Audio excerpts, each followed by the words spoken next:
Hello everyone, welcome to Brightmate institute. આજે આપણે ગણિતનો એક મહત્વનો ટોપિક ઘાતાંકના નિયમો વિશે ભણીશું। આ ટોપિક ધોરણ 6 થી લઈને કોલેજ સુધી આવે છે। ઘાતાંકના નિયમોથી શીખતા પહેલા આપણે આધાર અને ઘાત વિશે શીખીશું। જે પણ વસ્તુ નીચે હોય એને આધાર કહે છે અને ઉપર હોય એને ઘાત કહે છે।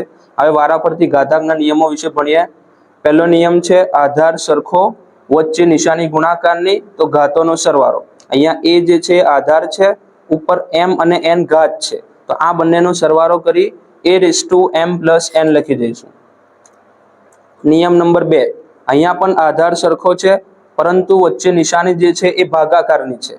આ પરિસ્થિતિમાં ઘાતોની બાદબાકી કરીશું એટલે કે a⁻m-n લખીશું।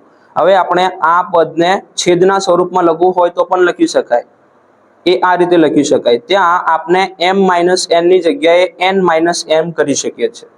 નિયમ નંબર 3, a⁻m⁴n એટલે કે ઘાતની પણ ઘાત, જ્યારે પણ ઘાતની પણ ઘાત આવે ત્યારે આપણે ઘાતોનો ગુણાકાર કરીશું। એટલે કે આ બે જે ઘાત છે m અને n એનો ગુણાકાર કરી દઈશું એટલે કે m × n, a ની mn ઘાત થઈ જશે।